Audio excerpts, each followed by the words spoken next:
الحمد لله رب العالمين وبنعمته تتم الصالحات أشهد أن لا إله إلا الله وحده لا شريك له وأشهد أن محمدا عبده ورسوله الكريم اللهم صل وسلم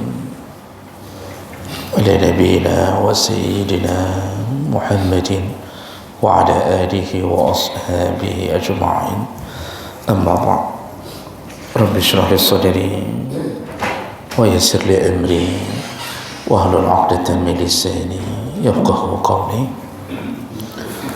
Segala puji bagi Allah, kemudian salawat dan salam kepada Rasulullah, pada keluarga dan seluruh sahabat-sahabatnya, bapak-bapak dan ibu-ibu jamaah salat subuh yang Allah muliakan insyaAllah. Di pertemuan kita yang terakhir kita sudah membahas tentang hukum orang yang salat sendiri di belakang saf. Hukum orang yang salat sendiri di belakang saf, artinya dia tidak bergabung dalam saf. Dan ini dijawab oleh jumhur ulama, boleh salatnya sah tapi makruh. Hanya mazhab Hambali yang mengatakan tidak sah. Tidak sah orang yang berdiri sendiri di belakang saf lalu mengikuti imam. Kalau dia sampai satu rakaat masih sendiri, maka batallah solatnya. Jadi pandangan mazhab Hambali yang mengatakan tidak sah orang yang berdiri sendiri di belakang saf tanpa ada temannya. Mazhab Syafi'i mengatakan sah tapi makruh. Solusinya dalam mazhab Syafi'i disebutkan solusinya adalah menarik satu orang dari saf depan untuk menemaninya ke belakang. Namun itu kalau mungkin untuk dilakukan. Kalau tidak mungkin, jangan lakukan. Salat tetap sah walaupun keadaannya makruh. Baik, kita lanjut berikutnya, yaitu tentang hukum istikhlaf fi salat. Hukum melakukan istikhlaf di dalam salat. Apa itu istikhlaf? Dijelaskan lebih dahulu bahawa istikhlaf adalah inabatul imam ghairahu minal muqtadin idza kana salihan lil imamah. Istikhlaf itu adalah proses pergantian imam di tengah salat apabila orang yang mengikutinya layak untuk menggantikan imam. Jadi istikhlaf itu yaitu ketika imam mencari penggantinya di tengah-tengah salat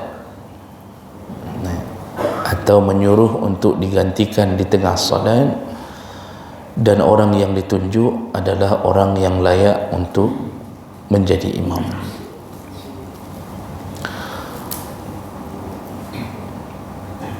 Jadi si imam keluar dari salat jamaah itu, maka orang yang kedua atau orang yang ditunjuk menggantikannya menjadi imam. Nah, hukum istikhlaf ini dalam pandangan syariat al-istikhlaf jaizun. Istikhlaf itu boleh dan tidak mengapa terjadi. Artinya tidak harus membatalkan salat lebih dahulu lalu ulang kembali jamaahnya gara-gara imam tidak bisa melanjutkan salat. sehingga dibubarkan jamaah lalu cari imam yang baru, kita ulang dari awal. Tidak mesti begitu. Jadi proses pergantian imam di tengah-tengah solat itu dibolehkan. Apa yang menyebabkan terjadinya istikhlaf? Wa sababuhu turu' uzrin lil imam min hadas. Bisa jadi imam berhadas di tengah-tengah solat, tiba-tiba imam kentut, atau imam lupa berwudu, sadarnya di rakaat kedua. Kan bisa saja orang kalau lupa apa, jangankan berwudu, istri saja lupa yang mana. Kalau sudah lupa begitu, istri dibawa ke pasar, pulang sendiri, ketuk pintu, ucapkan salam, tunggu buka istri, padahal istri di pasar. Itu biasanya yang banyak kredit gitu. Anak habis-habis kredit biasanya menan. Atau imam bisa jadi lupa mandi junub, karena mekarat wate sudah hampir iqamah, imam terlambat, lupa bahawa beliau berjunub, langsung menuju ke musalla, berdiri imam, padahal belum mandi junub, teringat di rakaat kedua. Maka di saat dia teringat, dia harus membatalkan solatnya. Dan itu semua bisa terjadi, baik hadas besar maupun hadas kecil. Atau imam bernajis, artinya imam terkena najis. Imam berdiri, tiba-tiba jatuh tai cicak di pakaiannya yang dia lihat. Maka di saat itu imam membatalkan solat dan mencari penggantinya. Tapi kalau najis itu tidak dilihat olehnya, tidak dilihat oleh imam, najis jatuhnya di belakang badan imam, tai cicaknya jatuh ke baju tapi dari posisi belakang, atau imam terinjak tai cicak yang dia tidak tahu di awal solat, yang tahu makmum, yang tahu makmum. Imam ketika diingatkan oleh makmum subhanallah, subhanallah, imam tidak tahu apa yang terjadi. Karena dia tidak tahu apa yang terjadi, enggak mungkin dia melihat ke arah tapak kaki yang dari belakang. Nah, posisi seperti itu bagaimana? Nanti kadang-kadang kita pernah dengar makmum langsung suruh maju, disuruh geser imam. Ini kudeta ni namanya ni. Nah, jadi makmum, ada yang mengatakan makmum satu orang maju langsung geser imam. Nah, ini pendapat ini tidak dianjurkan. Nah, karena pertama, bisa jadi imam terima, bisa jadi imam tidak terima. Ini ada apa ni, tiba-tiba datang di samping langsung menggeser saya. Nah, kalau imam tidak terima, bisa jadi ribut di situ. Kata imam, pun ada masalah. Punya masalah ada sembahyang dapat beres. Begitu kata imam. Kata makmum kaji, dua-dua batal. Semua solat akhirnya apa? Batal. Karena imam tak tahu apa yang terjadi. Dan ini tidak dianjurkan melakukan ini.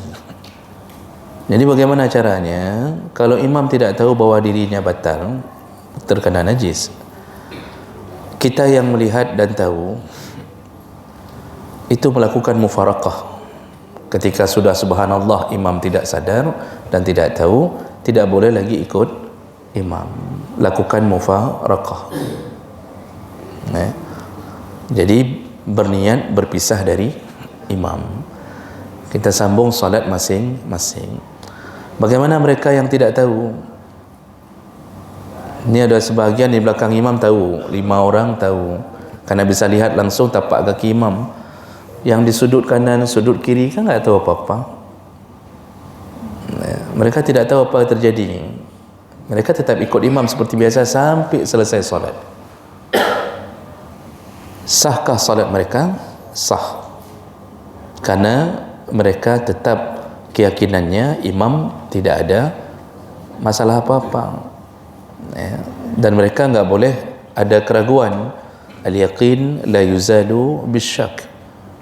Tidak boleh ada keraguan. Ini apa ini yang terjadi? Dan mereka enggak tahu apa-apa. Sah sampai selesai solat. Yang wajib ulang cuma imam. Mereka yang salat bersama imam dalam keadaan imam bernajis, tapi baru imam mengetahui dirinya bernajis setelah selesai salat, yang wajib ulang cuma imam. Makmum yang sudah selesai solat bersama imam itu tidak perlu ulang solat, sah solatnya.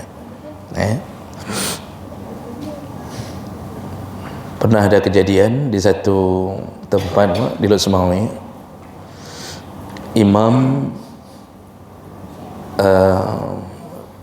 berhadas dan lupa berwudu seperti saya sebutkan tadi. Jadi beliau berhadasnya dari rumah dan lupa mengulang wudu di masjid. Di dalam perjalanan beliau lupa. Teringatnya setelah selesai solat. Ini terjadi pada solat Isya. Teringat setelah solat Isya. Jadi imam kebetulan di saat itu ada sama dia. Jadi selesai solat semua menuju ke sama dia. Lalu kemudian sebahagian pulang, tidak bergabung, sebahagian ikut. Nah, di sama dia itulah si imam mengumumkan, bapak-bapak yang tadi solat bersama saya, mohon diulang solatnya. Long kedua dan cok wudu, tolong diulang solatnya. Ada yang nanya, yang sudah pulang kayak mana kita kasih tahu Tengku? Ini sebenarnya enggak perlu mengumumkan itu, cukup imam saja yang mengulang solat. Karena mereka selesai solat bersama imam dalam keadaan tidak tahu bahwa imam berhadas. Tapi kalau sudah tahu, maka itu mufarakah, lakukan mufarakah. Jadi yang model langsung menggertak imam, langsung geser imam, itu tidak dianjurkan. Itu menunjukkan dalam kehidupan pun begitu. Yang model langsung gertak pemimpin, geser langsung. Selama pemimpin itu baru itu kesalahan yang tidak disengaja. Itu tidak dianjurkan. Tetap nasihat adalah yang terbaik. Menegur dengan cara baik itu tetap yang terbaik. Kecuali memang sudah zalim, itu baru boleh menurunkan pemimpin dengan cara yang keras. Kalau tidak zalim, tidak. Bahkan disuruh pakai cara-cara yang bijaksana. Nah, itu semua terangkum dalam dunia salat. Jadi salat itu memang sebuah tata negara. Kehidupan bermasyarakat itu rangkumannya dalam salat. Bagaimana cara menghadapi ini, bagaimana cara menghadapi ini. Nah, itu salah satu hikmah. Baik, jadi imam bisa terjadi istikhlaf kalau berhadas, terkena najis, atau maradhin syadid, atau sakit tiba-tiba yang kira-kira sakit itu enggak mungkin lagi, marad asyadid, enggak mungkin dia sambung lagi, itu boleh istikhlaf. Jadi imam lihat diri, kalau dia merasa enggak sanggup lagi ni, nyoka memang berat dan langsung dia batalkan salatnya, lalu dia nanti akan menunjuk penggantinya. Sebentar lagi disebutkan bagaimana tata caranya. Atau tiba-tiba imam langsung sakit, jatuh, tidak sempat menunjuk pengganti, seperti terjadi pada Umar bin Khattab. Lamma tu'ina Umar, dalam hadis ketika Umar dibacok, ketika Umar ditusuk dengan pedang oleh Abu Lu'lu', ini seorang Khawarij yang membenci Umar. Umar jatuh, langsung seorang sahabat mengganti, dan beberapa yang lain menolong Umar. Sebahagian yang lain mengejar Abu Lu'lu'. Dapat, Pak, ujungnya dapat. Abu Lu'lu' ni lari, dapat, dan kemudian dikisas. Bukan dikisas, dibunuh mati. Ya. Jadi di masa Umar pernah terjadi, Umar jatuh langsung digantikan oleh seorang sahabat yang lain. Saya lupa nama penggantinya dalam hadis. Ya.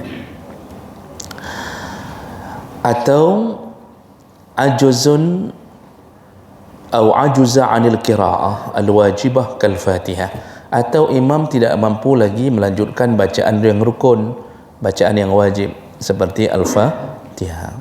Bisa jadi kerana metun di tenggorokan, enggak keluar lagi itu Al-Fatihah. Ya. Udah berserak-serak, berserak-serak, beda. Tiba-tiba suara imam serak, enggak keluar lagi huruf, digerham-gerham sudah berkali-kali, enggak bisa keluar. Ya. Dicoba keluar, enggak bisa keluar huruf dalam Al-Fatihah. Kalau sudah kira-kira ukuran setengah menit, dicoba sampai 1 menit enggak bisa, maka imam jangan maksa diri. Ya. Enggak boleh minum dulu, atau suruh ambil minum sama makmum, kacau ile bacut, baju ku sambung bacut, enggak boleh. Ya, jadi bagaimana? Segera batalkan solat, ya, lalu lakukan istikhlaf. Dan ini bisa terjadi pada bacaan rukun. Kalau pada bacaan sunnah itu tidak mengapa. Tiba-tiba imam tidak sanggup melanjutkan bacaan ayat-ayat setelah Al-Fatihah, atau ada kerusakan bacaan, itu tidak mengapa. Maka bacaan Al-Fatihah itu dengan beberapa rukun qauli yang lain, itu kalau terjadi, itu imam harus segera menggantikan posisinya dengan orang lain. Baik, itu di antara penyebab, dan biasa ada penyebab-penyebab yang lain yang tidak tersebutkan, sangat tergantung kondisi. Ya.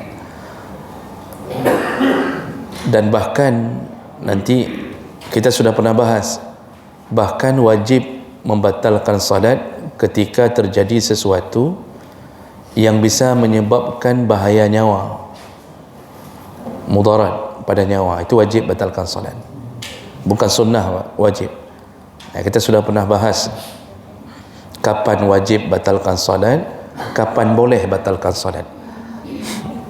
Sepakat jumhur ulama mengatakan wajib batalkan solat bila berhubungan dengan nyawa.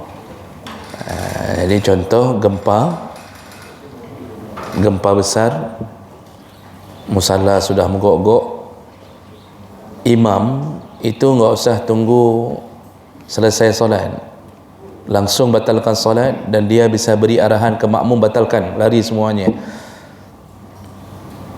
Nyawa tetap nomor satu. Ya, semua urusan yang menyangkut dengan nyawa bisa menyebabkan yang haram pun menjadi halal. Kalau berurusan dengan nyawa, makanya ketika solat sudah berhubungan dengan nyawa, ancaman nyawa, gempa, nyahana apa dak pemalim-malim ro, itu pilihan yang salah. Pilihan seorang imam waktu kejadian di mana, di Palu, yang dia sambung solatnya sampai dipanggil di televisi karena dia mempertahankan solatnya sambil gempa. Itu pilihan yang salah dalam fikih, yang salah pilihan.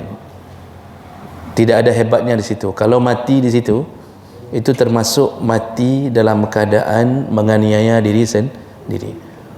Makanya keluar kaedah ad-darar yuzal, semua yang berbahaya harus dihilangkan.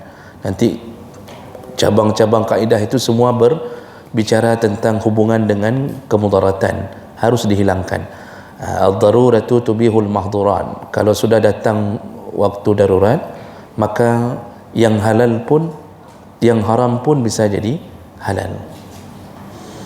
Rasulullah mengatakan la darara wa la dirar. Hidup itu tidak boleh membahayakan diri sendiri, juga tidak boleh membahayakan orang lain. Maka semua hukum bersangkut dengan itu Yang harus diselamatkan nomor satu adalah nyawa.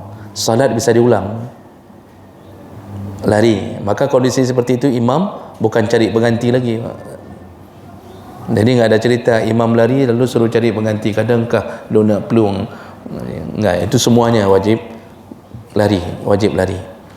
Ya, jadi enggak syahid mati dalam gempa ketika berdiri dalam musalla. Tidak syahid. Ya, itu membinasakan diri sendiri. Baik. Jadi itu alasan-alasan imam membatalkan salat dan mencari penggantinya. Lalu bagaimana caranya? Bagaimana cara melakukan pergantian itu? Wa tariqatuhu, dan caranya ayakhuzal imam bisawbil muqtadi walau masbuqan. Imam menunjuk seorang pengganti di belakangnya dengan cara boleh memegang baju, ujung baju dari salah seorang makmum yang mengikutinya dari awal, atau makmum yang masbuk, boleh. Lebih utama yang muqtadi, yang dari awal, muwafiq, tarik satu orang. Ya, jadi imam yang tunjuk, dipegang di baju, dia beri kode, tarik ke depan. Makanya di belakang imam itu orang yang harus siap ditarik. Jangan sembarangan berdiri di belakang imam kalau tidak siap menghadapi kondisi darurat. Jadi jangan sampai waktu dipegang bajunya oleh imam, oh baik long mal Fatihah hanya wujud long. Jangan sampai begitu kejadian. Makanya di belakang imam itu tetap orang yang harus siap untuk jadi pengganti. Ada naib, ada naib imam. Jadi imam memberi kode dengan memegang salah seorang makmum,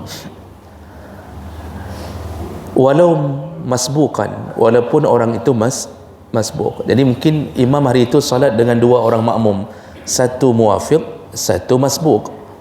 Kebetulan imam enggak tandai karena sudah kepepet, sakit perut, termasuk sakit perut tadi, sakit itu sakit perut kerana mungkin menceret. Imam langsung memegang, yang terpegang masbuk. Si masbuk yang ditarik oleh imam ditarik langsung, disuruh ke depan. Bolehkah masbuk jadi imam? Boleh. Jangankan masbuk, nanti ke depan dibahas, orang yang tidak masuk ke dalam rombongan kita pun dibolehkan.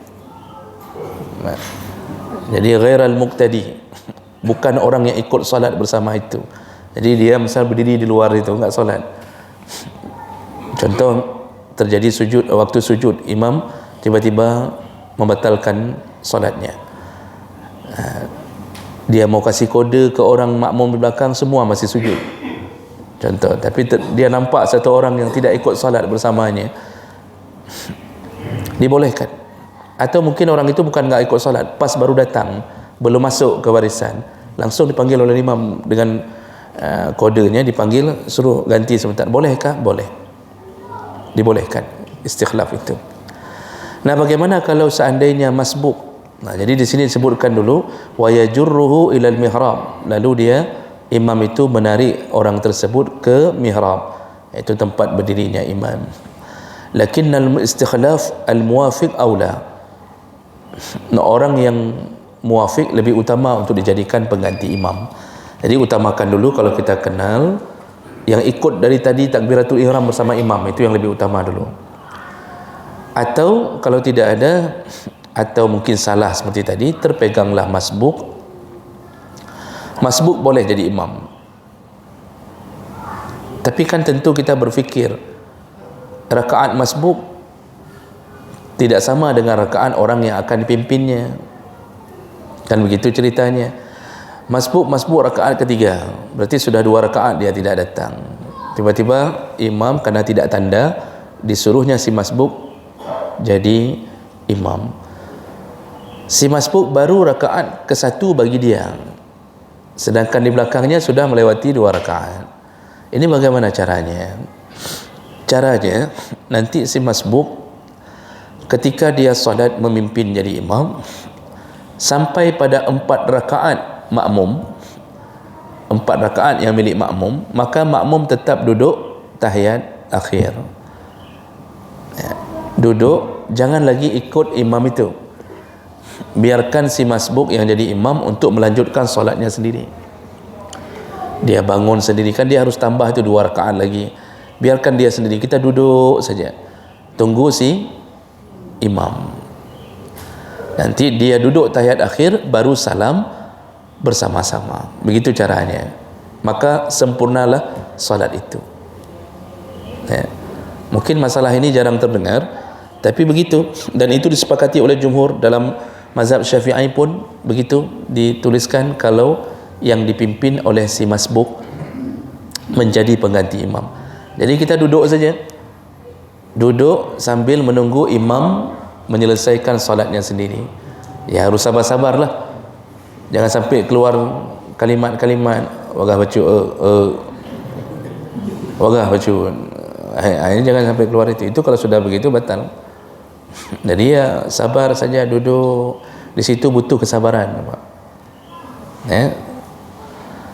Apalagi kalau sempat masbuk itu orang yang lambat solatnya, lambat berdirinya, lambat bacaannya, butuh kesabaran.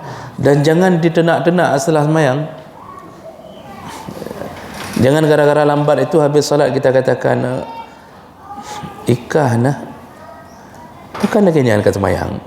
Si masbuk itu menjawab ikah ka kutim mono, ka kutim deng ke imam, baik apakah macam-macam. Itu jangan sampai terjadi perkara yang menyebabkan ribut. Itu hal biasa. Cuma karena kalau belum kita dengar dalam kitab, mungkin kita tidak mengetahui bahwa masbuk boleh jadi imam. Nah, bagaimana kalau seandainya yang jadi imam tadi orang luar, tidak masuk ke dalam barisan solat? Ini dibolehkan, dibolehkan. Tapi begitu makmum menyadari bahawa yang kalau makmum sadar dan tahu bahawa yang menjadi imam pengganti adalah orang yang tidak ikut solat dari awal, di saat itu dalam mazhab Syafi'i disuruh berniat kembali.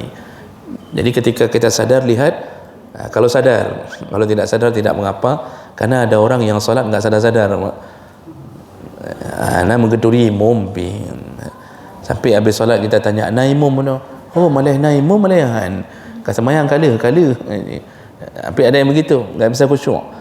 Tapi kalau dia sadar bahawa yang menjadi imam pengganti adalah orang yang tidak ikut solat dalam rombongan imam tadi, maka si makmum disuruh berniat untuk imaman di dalam kesadarannya itu. Jadi langsung berniat mengikuti imam yang baru. Jadi berniat kembali makmuman kepada imam yang baru, bukan imaman, makmuman kepada imam yang baru. Tapi kalau yang gantinya adalah muqtadi atau muwafiq atau masbuk yang ikut salat bersama rombongan, maka tidak perlu mentajdid niat, tidak perlu. Begitu yang disebut dalam kitab-kitab Syafi'iyah. Juga ini disetujui oleh mazhab yang lain. Wa yatimmul istikhlaf bil isyarah la bil kalam. Jadi semua proses istikhlaf itu dilakukan dengan isyarat, bukan dengan kalam, bukan dengan bicara. Jadi bukan kita nunjuk ganto lung, tidak dengan bicara, karena tidak boleh ada bicara di dalam solat, Pak. Enggak boleh ada bicara dalam solat. Otomatis ketika kita bicara sama si makmum yang kita suruh ganti, kita pun melakukan perbuatan yang haram, iaitu mengajak orang solat bicara. Maka dijelaskan semua proses pergantian imam itu tidak dengan kalam, tetapi bil isyarah, dengan kode. Makanya disuruh pegang baju atau memberi kode, tunjuk wa yushiru bi asbu'ihi, lalu dia menunjuk seseorang dengan jarinya, atau memberi tandalah bagaimana uruf yang biasa setempat yang bisa dipahami.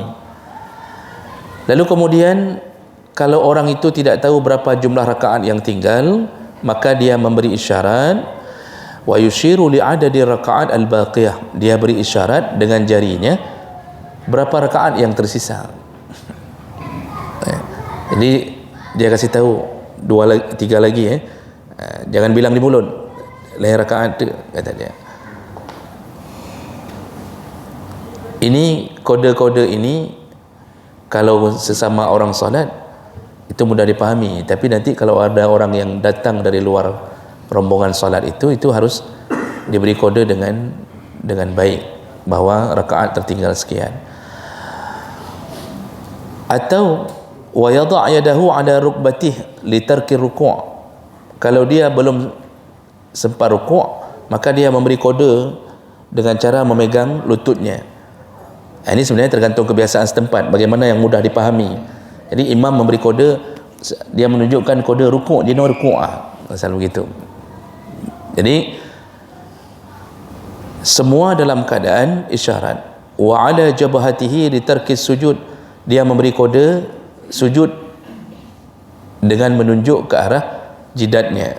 Jadi dia megang jidat, dia katakan sujud, sekarang sujud. Begitu. Atau bagaimanapun yang bisa saling difahami. Tapi kalau sudah sama-sama solat tadi kan enggak perlu kita memberi kode sampai sebegitu, karena sudah faham tadi imamnya batalnya di gerakan yang mana. Nah, jadi Bapak Ibu yang Allah muliakan, istikhlaf itu dibolehkan dalam solat. Namun ada istikhlaf yang pernah terjadi di masa Nabi. Bukan istikhlaf, Nabi pernah tidak melakukan istikhlaf, pernah tidak melakukan istikhlaf walaupun batal, karena berdasarkan satu hadis pernah Rasulullah sallallahu alaihi wasallam salat di waktu subuh, lalu kemudian baru mulai salat, belum mencapai rukuk, beliau berdiri, tiba-tiba beliau membatalkan solatnya, lalu beliau memberi isyarat yang diterjemahkan makanak, berdiri kalian di tempat kalian. Jadi orang Arab itu kalau memberi isyarat itu, kalau begini itu berarti maksudnya yudang, berdiri di tempat. Jadi orang Arab itu ada kode-kode, Pak. Orang Arab itu kalau menunggu, suruh tunggu, itu begini, Pak. Di Mesir itu juga begitu, di negara lain juga sama, di Arab. Jadi suruh tunggu itu begini. Kalau bilang begini itu suruh tunggu, perhatian. Ada kode-kode yang dipahami secara uruf. Jadi Rasulullah memberi kode makanak, jangan bubar, kata Rasulullah. Dan Rasulullah batal solat dan langsung menuju ke rumahnya. Semua sahabat berdiri menunggu Nabi. Tidak lama kemudian Rasulullah kembali muncul dan disambung solatnya. Beliau sambung solat. Beliau jadi imam lagi, beliau sambung solat. Lalu setelah solat barulah Rasulullah berbicara. Kata Rasulullah, aku seorang manusia biasa, aku juga lupa. Aku lupa mandi junub, kata Rasulullah.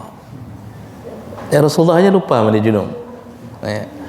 Jadi kita bisa terjadi, Pak, lupa mandi junub bisa. Udah sampai, udah lewat 2 hari baru teringat nak mandi junub. Ini berat ya.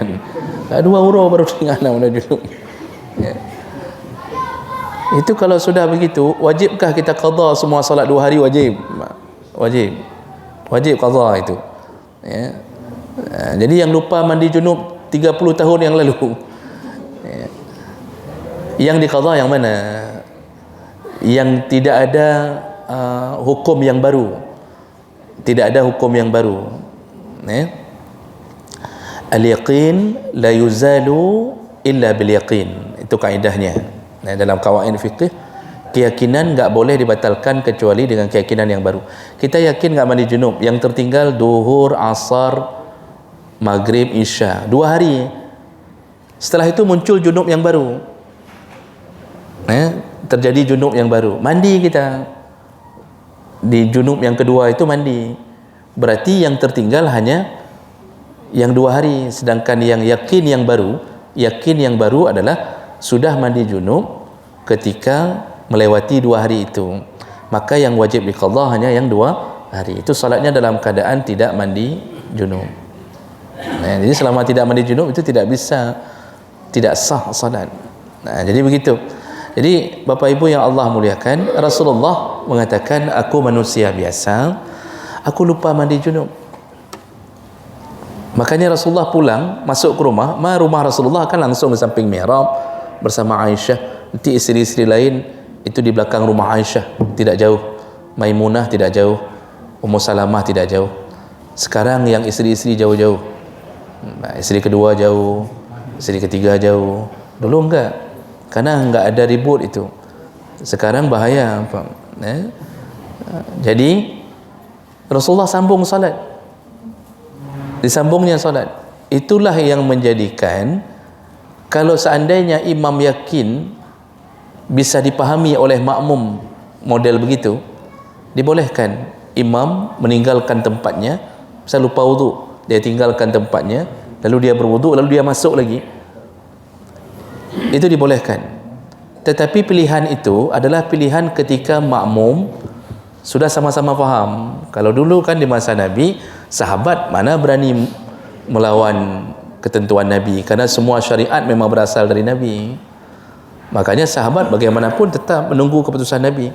Berarti Nabi yang membuat syariat baru bahawa boleh melakukan pembatalan lalu masuk kembali. Sekarang kalau kita lakukan itu makmum tidak faham, maka sebaiknya jangan lakukan. Lakukan istikhlaf saja. Jangan sampai kita sok-sok mengikuti Nabi dengan gaya itu, kita beri kode dong siap apa nyobek jak tahu, kita dong kita keluar, aduh waju mana balik-balik ya imam hawa kena empoh. Jangan lakukan itu. Apalagi kita enggak bisa membaca kita ni bisa lama atau tidak. Jangan lakukan itu. Lebih bagus istikhlaf, suruh cari ganti untuk dijadikan imam berikutnya. Nah, ini pelajaran tentang seputar istikhlaf. Jadi di sini dalam mazhab Syafi'i disebutkan bahawa kalau seandainya bal yajuzu ayastakhlifa ghaira muqtadi, dibolehkan untuk menjadikan imam pengganti ghaira muqtadi, bukan orang yang ikut salat bersama imam. Lakin yahtajul muqtadun li niyatil iqtida' bil qalb in kana al khalifah ghaira muqtadin qabla al istikhlaf. Di sini yang seperti saya sebutkan tadi. Tetapi kalau seandainya imam itu bukan orang yang ikut rombongan salat tadi bersama, maka seluruh yang makmum disuruh untuk memperbaharui niat, iaitu mengikuti makmuman dengan imam yang baru ini, tanpa harus menyebutkan nama. Enggak harus, tapi begitu kita sadari bahawa imam itu bukan rombongan kita yang salat bersama, maka disuruh perbaharui niat dengan hati, kalau seandainya al-khalifah ghaira muqtadi qabla al-istikhlaf, seandainya yang jadi imam itu bukan orang yang ikut salat bersama ketika dijadikan imam.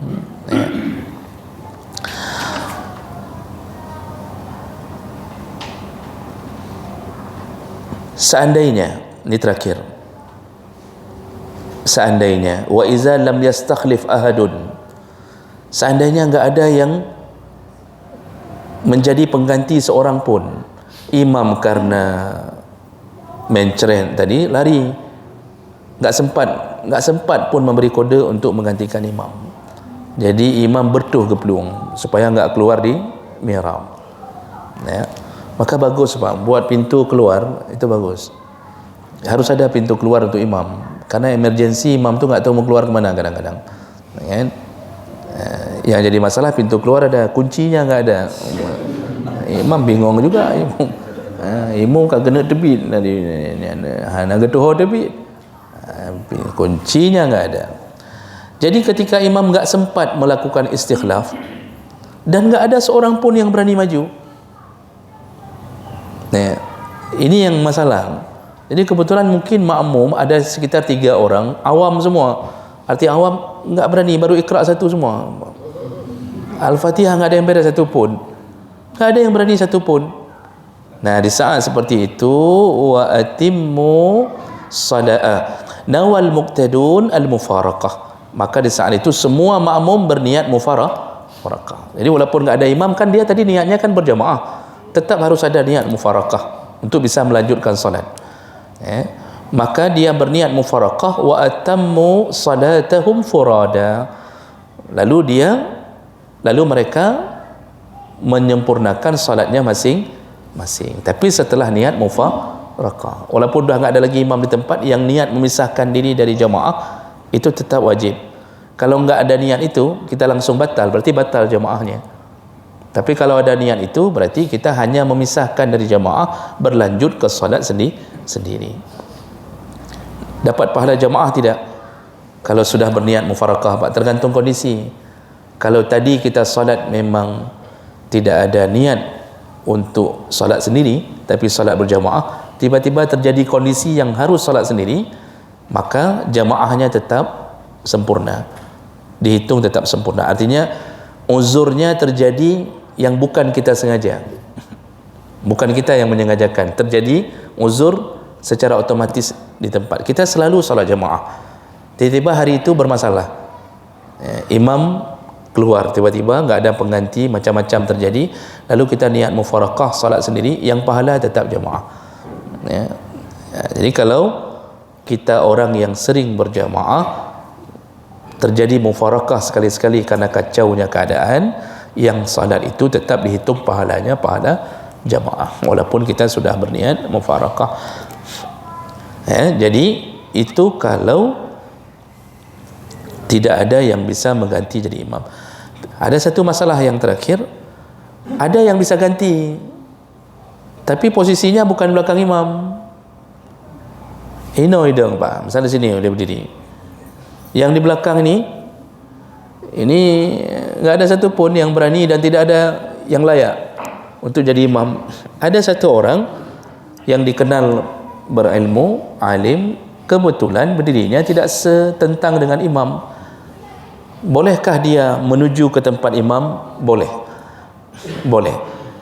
Walaupun dia harus melewati saf, melewati barisan orang yang sedang solat. Perlu dipertegas kembali, sesama makmum tidak ada sutrah. Itu sudah berulang-ulang kita katakan, dan itu sudah disebutkan dalam masalah sunnah solat tentang sutrah. Sesama makmum tidak ada sutrah. Makmum itu sutrahnya ke imam, yang enggak boleh melewati imam. Tetapi kalau satu paket dengan imam, sesama makmum tidak ada sutrah. Dan itu berdasarkan hadis Ibnu Abbas. Ibnu Abbas pernah melakukannya dan Nabi jadi imam. Ibnu Abbas langsung lewat di depan makmum yang lain dan Nabi tidak menegur setelah solat. Sahabat diam, semuanya diam, tidak ada yang menegur. Maka seluruh mujtahid termasuk mazhab Syafi'i mengatakan bahawa sesama makmum tidak ada sutrah. Jadi enggak dosa ketika makmum melewati sesama makmum walaupun masuk ke dalam area tempat sujudnya. Jadi misal orang berdiri di sini, dilihatnya enggak ada yang jadi imam, akhirnya dia jalan. Namun cara jalan itu tetap harus mengikuti prosedur agar tidak batal solat. Jalan 1, 2, berhenti. Berhenti sekira-kira 1 rukun solat, kira-kira 15 detik atau setengah menit. Berdiri sebentar, jalan lagi. Nah yang lain itu harus sabar karena posisinya bukan berada di belakang imam. Tak boleh ada yang bersuara baca-baca matrib dah. Jangan ada yang bersuara begitu, itu batal solat. Jadi begitu proses pergantian menjadi imam. Baik, saya berhenti di sini. Waktu 10 menit kita bertanya jawab sambil menunggu waktu untuk solat penutup paket subuh. Iya, silakan minta. Waalaikumsalam. Ini tentang pahala jamaah, pahala berjamaah. Jadi terjadi di sholat asar. Jadi si imam lupa tasawuf awal. Sementara jamaah udah tegur, cuman imam lanjut. Kemudian datang jamaah masbuk. pada rakaat ketiga. Si masbuk tidak tahu kesalahan imam tadi. Dalam tasyahud akhir, si imam begitu langsung Allahu Akbar, si masbuk tadi langsung berdiri, tidak ikut sujud sahwi. Apakah dapat pahala jemaahnya? Sekian Ustaz. Baik, ini sering terjadi Bapak. Yang pertama tadi tentang kondisi imam tidak tasyahud awal, lalu sudah diingatkan oleh makmum, tasyahud awal itu bukan rukun solat, itu sunnah solat. Jadi si imam kalau dia mengetahui ilmu solat, ketika dia sudah bangkit dan tubuhnya sudah 2/3 seperti berdiri, walaupun makmum mengucapkan subhanallah, dia tidak boleh balik. Ya, iza talabbasa birrukni, kalau sudah masuk ke dalam rukun maka tidak boleh balik ke sunnah. Kalau dia balik malah batal solat. Ya, kalau dia balik dan dia tahu hukumnya, dia batal solat. Jadi imam tetap berdiri. Makmum yang subhanallah pun tidak perlu sampai memaksa, karena dasarnya memang imam nggak boleh balik untuk duduk kembali, karena sudah masuk pada rukun berdiri, nggak boleh masuk kembali ke sunnah. Lalu imam melanjutkan. Nah, di tasyahud akhir imam akan melakukan sujud sahwi. Masbuk tidak tahu apa yang terjadi, karena datang masbuk di rakaat terakhir, nggak tahu apa yang terjadi sebelumnya. Lalu ketika imam takbir untuk sujud sahwi, si makmum naik, karena dia mengira mungkin imam mau salam, dikira. Nah, bagaimana kondisi salat makmum? Seharusnya makmum sebelum tahu dengan pasti imam menyelesaikan salam pertama, makmum tetap harus ikut imam dalam kondisi apapun. Ya, si masbuk tu, yang makmum tu, seharusnya dia tunggu imam salam pertama, baru selesai putus salatnya bersama imam, baru boleh dia naik. Seharusnya. Oh, ada imam sujud sahwi karena kesalahannya di waktu salat, si masbuk tetap harus ikut sujud sahwi dulu, tidak boleh menyelisihi imam. Itu yang seharusnya. Maka menjadi aneh ketika si masbuk baru imam melakukan takbir untuk sujud, kenapa dia naik? Kan nggak ada kode untuk salam, kecuali imam begini, Allahu Akbar misalnya, yang baru hang imam, berarti imam salamnya dengan takbir, Allahu Akbar, ni baru hang imam. Sekarang takbir untuk sujud, seharusnya makmum di situ saja, tidak boleh menyelisih imam, karena baru boleh naik kembali selesai rakaat, selesai salam pertama. Sekarang tiba-tiba makmum naik ketika takbir, maka makmum itu kalau sudah berdiri dan menyadari kesalahannya, dia harus balik. Balik. Karena posisinya adalah makmum yang harus mengikuti sempurna dari imamnya. Dia harus balik untuk kembali sujud sahwi. Tapi kalau dia tidak balik, nekat dia melawan imam, ni desersi ni, dia nekat melawan imam, maka kalau dia tidak berniat mufarakah, batallah solatnya. Batal Pak, bukan batal jamaah, batal semayang kalau dia tidak berniat mufarakah. Jadi baru bisa sambung, dia nekat nggak mau ikuti imam, baru bisa sambung kalau dia niat mufarakah. Dapatkah pahala jamaah? Nggak dapat. Kalau dia niat mufarakah, kalau dia niat mufarakah tapi karena melawan imam, dia tidak dapat pahala jamaah. Berbeda dengan niat mufarakah karena terjadi tanpa sengaja. Tadi kan dia niat mufarakah untuk bisa solat sendiri, dia nggak mau ikut lagi sujud sahwi, salatnya sah, dia sambung sendiri, tapi jamaahnya nggak dapat pahala jamaah.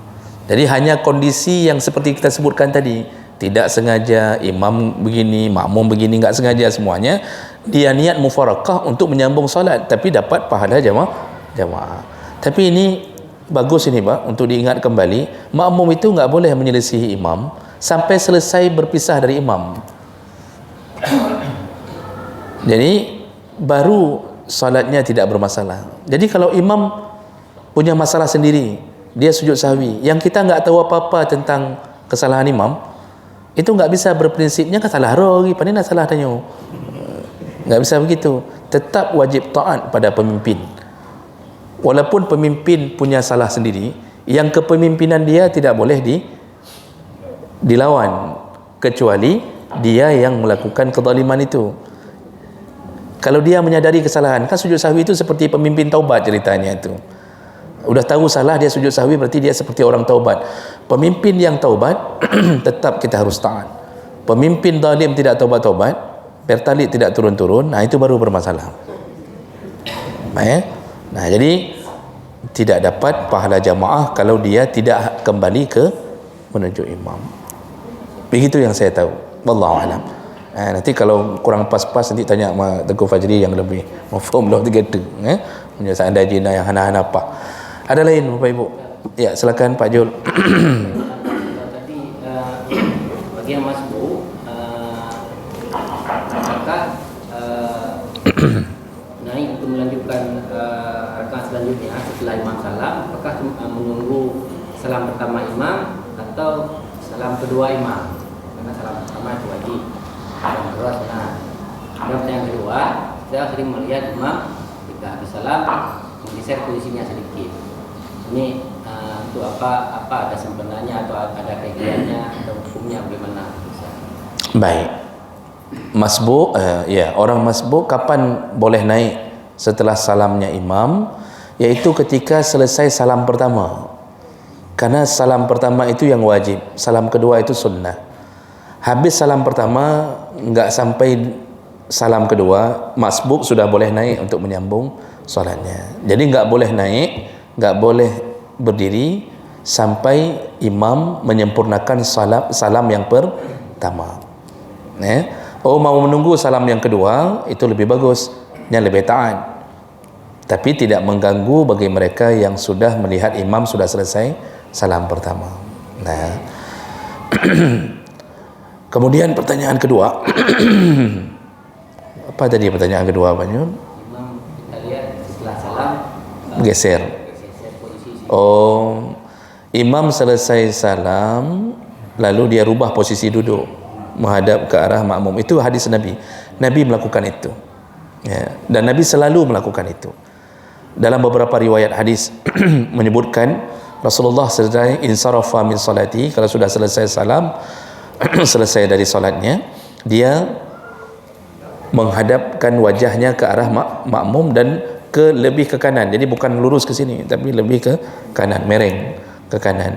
Makanya para sahabat berebut untuk duduk mendapatkan pandangan Nabi sallallahu alaihi wasallam. Sahabat tu begitu, Pak. Pandangan Nabi saja mereka merebutnya. Pandangan seorang rasul utusan Allah mereka rebut. Begitu sikap sahabat mencintai Nabi sallallahu alaihi wasallam. Maka berebut-rebut, salah satu yang membuat mereka berebut ke arah kanan karena Nabi habis salam selalu melihat ke arah kanan, dan itu sunnah. Bolehkah enggak balik? Boleh. Boleh enggak balik? Boleh. Tapi kalau sengaja enggak balik untuk melawan Nabi, makruh. Kita tanya, "Idon Ustaz, apakah Hanan balik badan?" Padahal Nabi balik, oh ni urusan dom lah, pandai nak hayu dan manyan. Dia enggak masalah enggak balik, menghadap terus ke arah kiblat boleh. Ya, tetapi ketika dia berniat itu untuk melawan Nabi, maka dia telah jatuh kepada perbuatan yang menyebabkan kebencian Allah kepadanya. Karena Allah mengatakan ati Allah wa ati Rasul. Taatlah engkau kepada Allah, taatlah engkau kepada Rasul. Nah, itu hadis, Pak. Beberapa hadis malah semuanya sahih yang menyebutkan Nabi membalikkan badan ke arah makmum. Begitu. Ada lain? Ya, mulai satu lagi Pak Khairil, silakan. Pada waktu salat berjamaah ada orang masbuk, dia masih dapat salat berjamaah, tapi tinggal satu lagi terakhir. Kemudian datang lagi masbuk, selesai sholat, si yang masbuk ini kan bangun, menambah satu lagi yang tertinggal. Datang lagi orang yang masbuk juga. Kemudian dia mengetuk untuk orang yang sedang masbuk itu. Apakah orang yang ketiga ini datang masih dapat pahala berjamaah? Itu yang pertama Pak Ustaz. Kemudian yang kedua, ini mungkin terjadi di kota-kota besar, di tempat-tempat keramaian seperti di pameran atau di plaza gitu Ustaz. Itu ruang sholatnya kecil, terutama pada sholat maghrib. Nah, karena orang berbondong-bondong sehingga mereka tidak bisa ikut bersama jamaah yang pertama. Apakah nanti yang tinggal ini mereka yang pada selesai sholat yang pertama mengikuti untuk supaya bisa berjamaah yang kedua, apakah nilainya sama Pak Ustaz? Baik. Saya Baik, terima kasih banyak. Jadi mengikuti imam dari seorang yang masbuk. Sudah selesai solat jamaah, kita masuk, imam sudah salam, yang tertinggal orang masbuk. Lalu kita ingin menjadikan dia sebagai imam. Dalam fiqih sah salatnya, ya, sah salatnya, tetap dapat pahala jamaah, tapi makruh. Kalau bapak teringat pelajaran kita, kalau teringat, ya, pelajaran berapa tahun yang lalu tu, sekitar setahun atau 2 tahun yang lalu, itu kan kita sudah pernah membahas mengulang solat jamaah gelombang kedua. Jumhur ulama kecuali mazhab Hambali semua mengatakan makruh, termasuk mazhab Syafi'i. Ya, jadi ketika imam sudah selesai, lalu kita dirikan lagi jamaah dengan apakah mengikuti orang yang masbuk atau buat jamaah baru di belakang, hukumnya makruh kalau dalam mazhab Syafi'i illa biiznil imamir ratib, kecuali dengan izin imam ratib. Nah, sampai segitu dituliskan. Ini saya lupa halaman berapa Pak, karena disebutkan itu. Jadi jumhur ulama memakruhkan membuat jamaah gelombang kedua kecuali di musalla-musalla yang tidak ada imam ratib dan tidak ada makmum yang tetap. Jadi maksudnya enggak dijadikan sebagai tempat solat makmum setempat. Contoh seperti pertanyaan kedua, di musalla SPBU, musalla mall, itu bergelombang-gelombang puan. Dapatkah pahala jamaah? Dapat. Dan di situ tempatnya dimaklumi karena enggak ada imam yang tetap, bukan tempat makmum yang tetap, apalagi tempatnya kecil, bergelombang-gelombang tunggu, lalu jadi lagi orang lain jadi imam, jadi lagi. Di situ tidak makruh, semua sepakat tidak makruh. Tapi kalau di masjid yang ada imam ratib, ada solat 5 waktu yang makmum setempat di situ memang solat, maka tetap melakukan gelombang kedua makruh. Makruh itu bukan haram, solatnya sah, dapat pahala, tapi tidak disukai salat seperti itu. Jadi kalau kita lanjutkan bacaan, kenapa dimakruhkan? Karena kalau itu diizinkan, maka telah melawan sunnah Nabi yang menyuruh untuk salat di awal waktu. Karena semua orang berprinsip begini, ayo salat, udah azan, tenang aja, nanti kita satu kantor kita buat jamaah sendiri di musalla, ya tenang.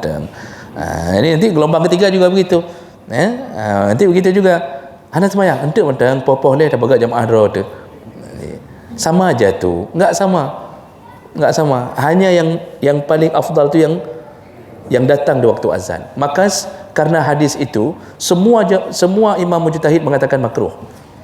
Jadi panjang Pak itu, makanya mereka alim memikirkan sampai ke situ. Punya sempat tak akan, oh boleh, enggak apa-apa, buat aja gelombang berikutnya.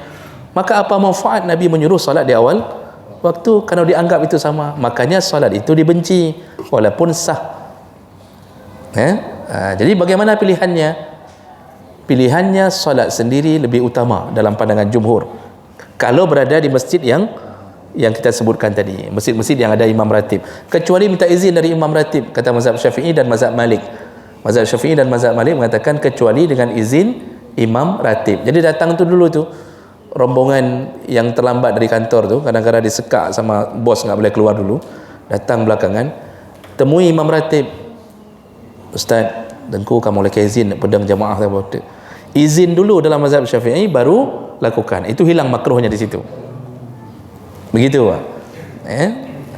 Jadi orang kan mengira selama ini aman-aman saja buat, makanya di masjid-masjid pun sedang zikir, di belakang kena gelombang baru. Padahalnya makruh bunyian. Kalau ada gelombang baru sedang belum selesai solat, itu bukan makruh, haram, tak sah solat gelombang yang belakang.